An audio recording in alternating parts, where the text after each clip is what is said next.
Hello and welcome to Grumpy Vegan Grandad. My name is Dan, and two little things prompted this video this morning. One was a private message from a contact about a story that's on Facebook at the moment, and another one that was on TV on morning news show this morning.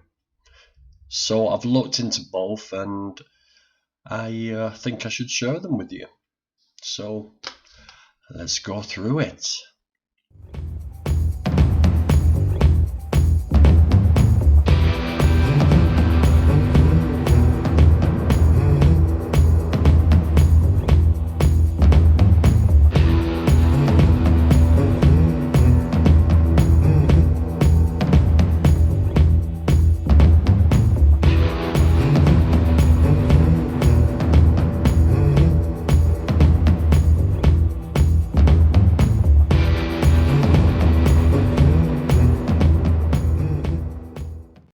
So this contact contacted me and said, can you share this post for me on Facebook?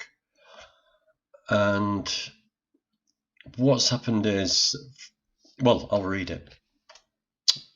After an anonymous tip-off from a concerned member of the public, a brilliant team was assembled and took these photos and footage from a farm in Yatton in Somerset. They don't have a name for the farm.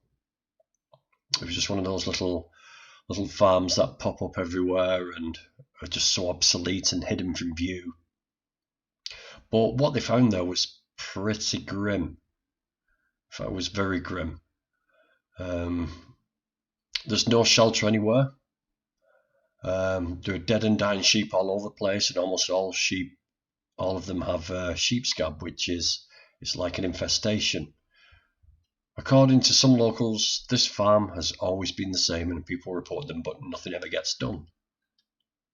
The RSPCA, the Royal Society for the Prevention of Cruelty to Animals, has been notified, but they're saying there's not a lot they can do. Surprise, surprise, they're only about dogs and cats, and that's only when money can be made from them, correct? This is absolute neglect and abuse and clearly breaking the Animal Welfare Act 2006. Well, maybe it's not. Maybe this is allowed to happen. Otherwise, why would the RSPCA not go in? Or somebody? Local and national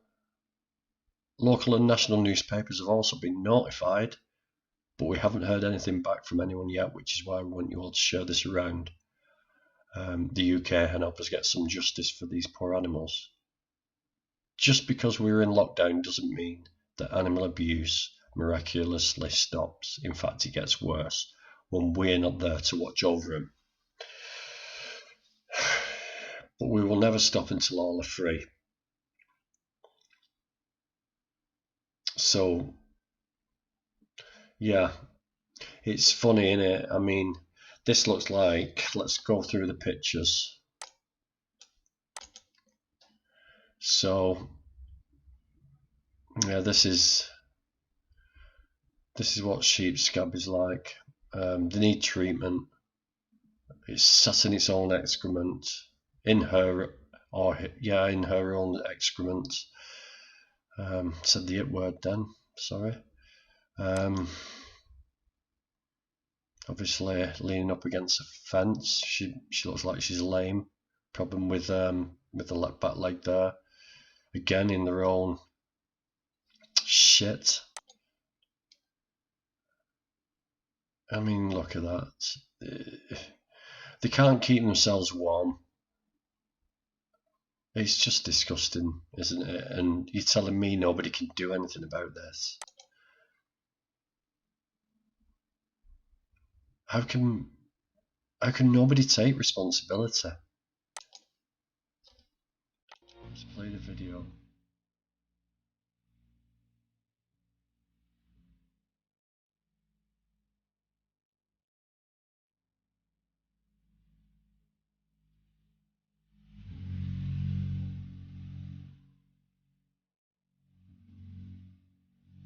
Look at them, they're absolutely filthy.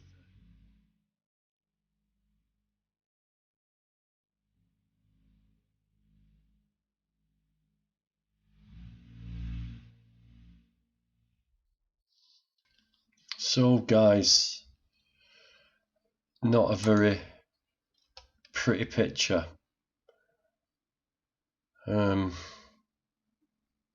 I mean, these guys know what they're doing, and they can't get anybody to help or to take responsibility for this, so God help them. I mean, it's conditions like this that,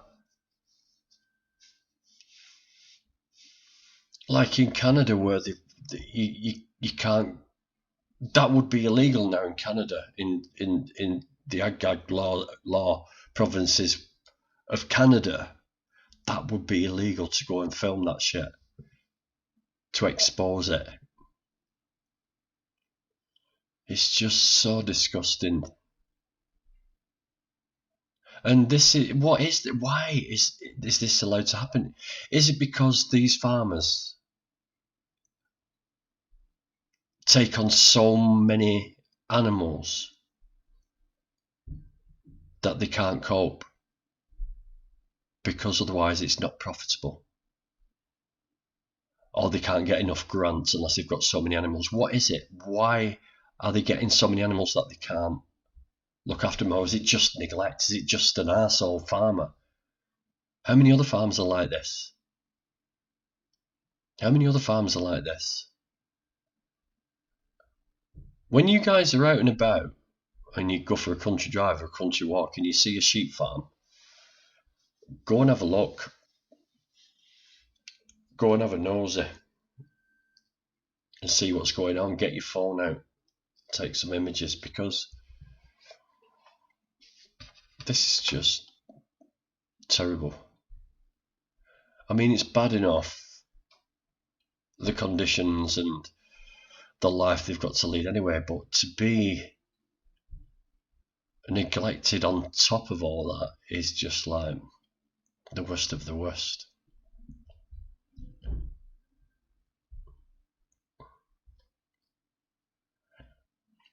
I'm just having a quick look at the comments, and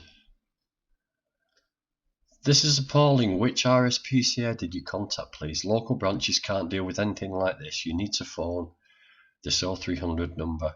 RSPCA inspectors do go out to sheep. However, my first port of call would be the animal health at your local council. So, what page is this on? This is on the World Animal Rights. So if you want to go and look for World Animal Rights and have a look at this, and you've got any advice for them, do it. I mean, I think it's the World Animal Rights that are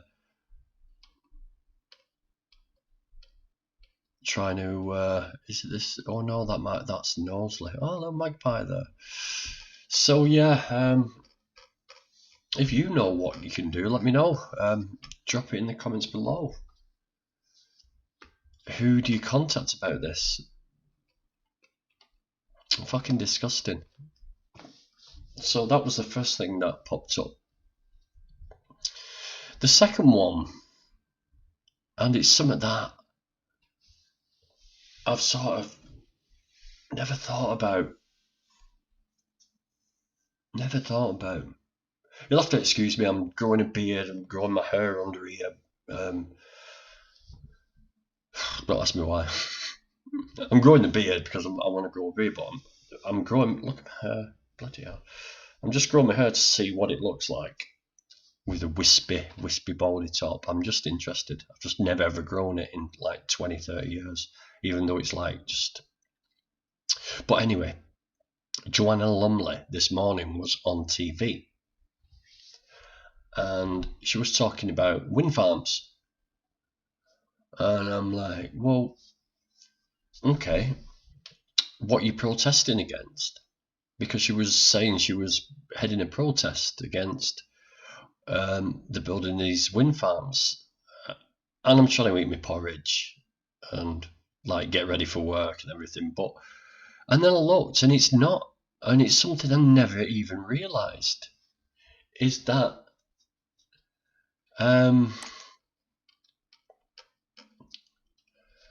that there's that much dumped bombs and ordnance, bullets and shells dumped in the seas around the UK and basically all over the world.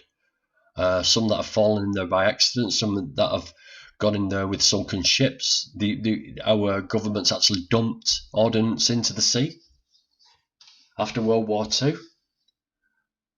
But to put these wind farms into offshore wind farms, they have to make it safe in the area, and they're blowing up this ordnance. They blow it up. Apparently, it's the safest way to do it, but I never realised. I knew that dolphins and whales and seals and they're affected by these big cruise ships, the noise from it. But apparently, these explosions are actually in pup season for the seals. It's scaring away the parents and causing them to abandon the pups.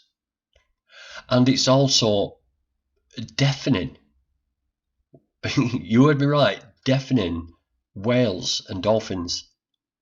And they reckon it was the cause of the mass beaching of the pilot whales in Scotland.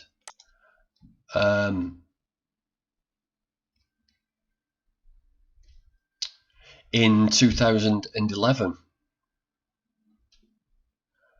And it wasn't for the wind farms in 2011. It was actually the Royal Navy blowing up ordnance, which they've now stopped since 2005, because now the Royal Navy are actually using a new method, which I'll go on to in a bit. But yeah, the detonation of wartime bombs left on the seafloor around the UK must end to stop the deaths of whales and dolphins, campaigners say. The offshore wind industry is expanding rapidly, and this may lead to a sharp rise in such explosions as the seafloor is cleared before a construction. A quieter burning technique is already available, say the campaigners. The seas around the UK are estimated to contain 100,000 tons of mines and bombs. 100,000 tons, as well as explosives lost accidentally or during training exercises. They're routinely disposed of using a countercharge placed next to the bomb to explode it, and there are an estimated 50 detonations a year. Marine mammals are sensitive to loud noises, as they use their hearing to navigate and communicate. A 2015 study found that each explosion in Dutch waters deafened 15 porpoises and as possibly as many as 60. It's crazy. There's a picture. I can't all register. I don't think I will, but that's what it looks like. And they reckon that one of these explosions actually the noise spreads for over 25 kilometers around the explosion. That's a big area.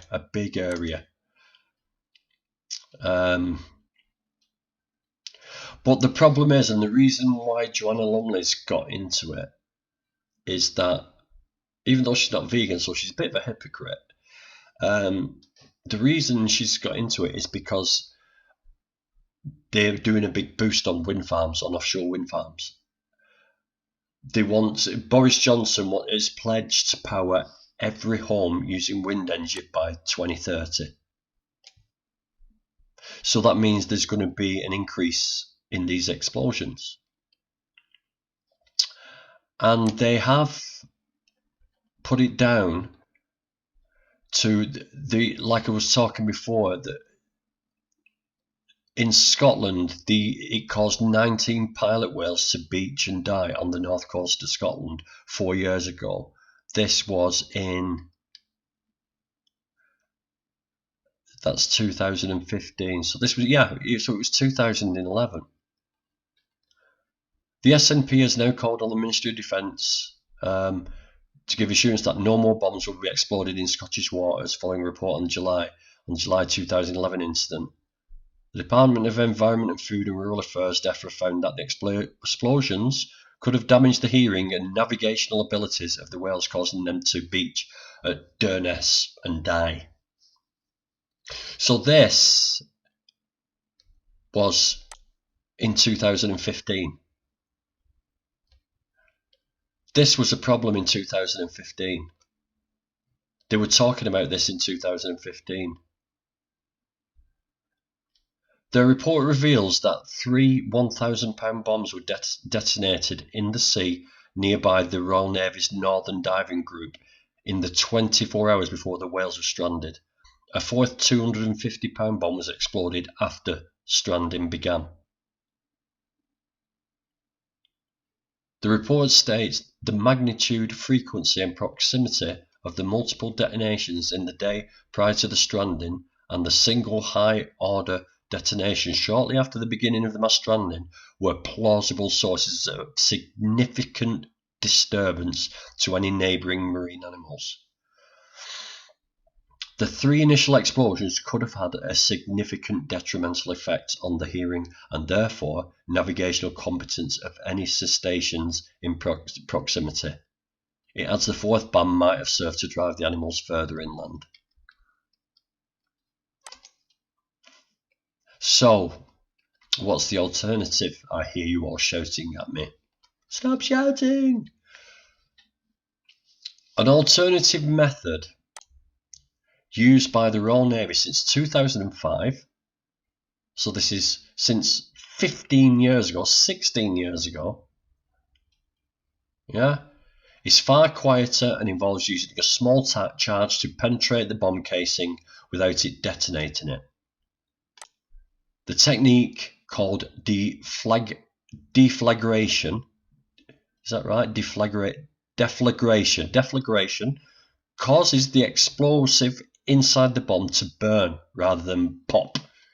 Recent tests conducted by the National Physical Laboratory led its scientists to conclude the deflagration method shows considerable promise for noise abatement in bomb disposal.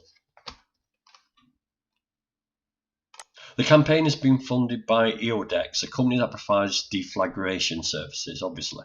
It is voluntarily supported by a number of marine charities and the campaigner and actor Joanna Lumley. In 2011, at the Kyle of Durness in Scotland, 39 longfin pilot whales became stranded in the bay at high tide, with 19 eventually dying. So there were 39 altogether.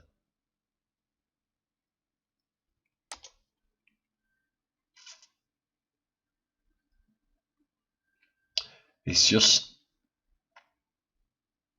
ridiculous, isn't it, what we're doing? And how many of you knew about this? How many of you out there knew that this was going on? I mean, I've heard of these like, I think there was one in Germany as well, these mass beachings of whales, and there's been so many reports. Let's just have a quick look before we go on. If everybody, let's say whale and dolphin beaching incidents.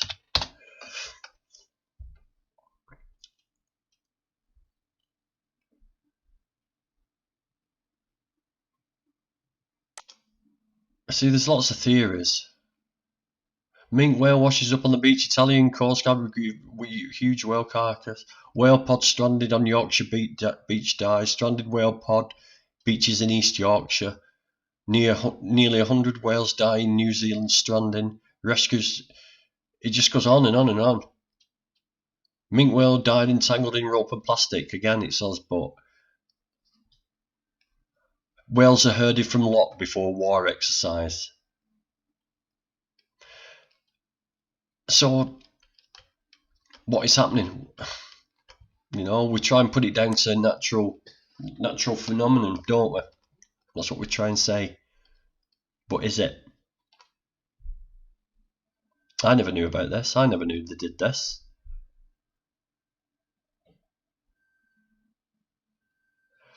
So again, they go on about deflagration.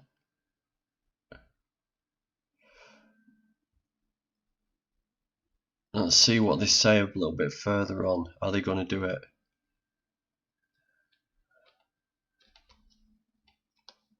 Right, okay. Luke Clark at Renewable UK, the wind industry trade body, said it welcomes the development of new technologies such as deflagration. Well, it's not, mate. It's 15 years old, you tit.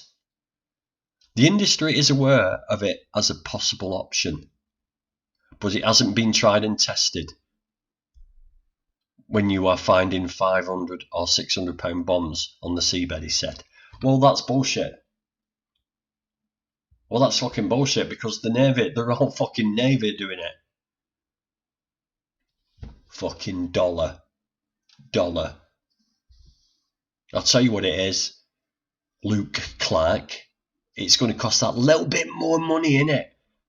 To go down and get divers, to pay divers to put these devices in them, rather than someone to just go and drop a detonator down there and blow the old lot up. It's going to cost you a little bit more money and time, innit?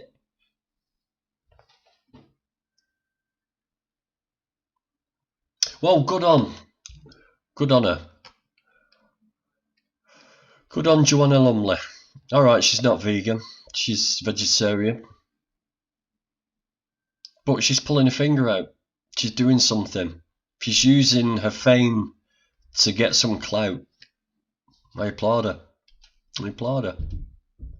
I'll applaud her even more when she decides to go vegan. But can't have everything, can we? But this is, again, it's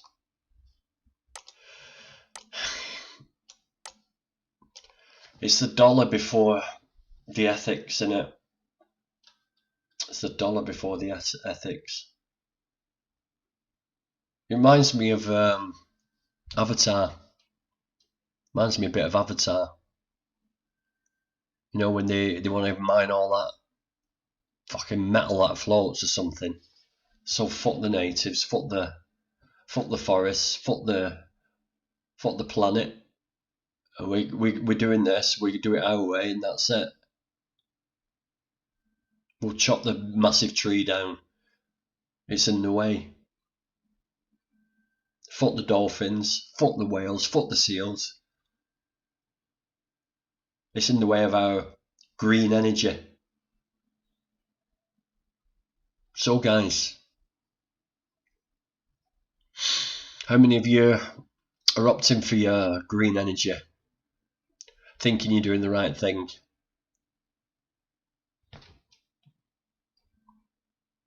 You got to ask yourself the question now. Is this renewable energy really fucking green? It's not looking that way, is it? Is it a small price to pay for a few whales, dolphins and seals and other animals, mammals? There's got to be others affected by it, fish, crustaceans. Is it worth it? Especially when there's another option.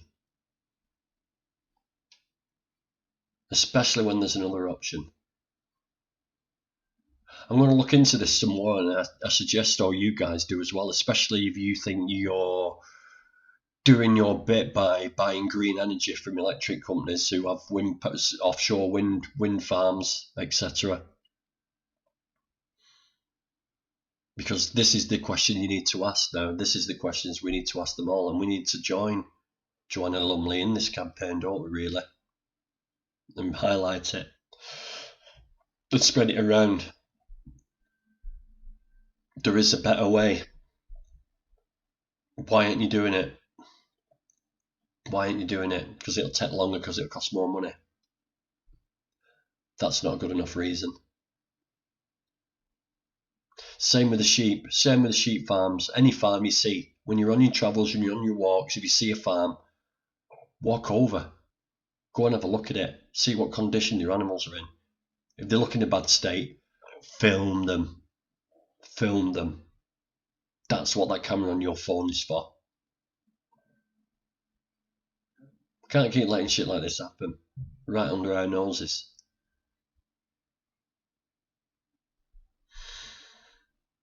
Save the animals, save the planet, save yourself. Go vegan. Fuck the windmills.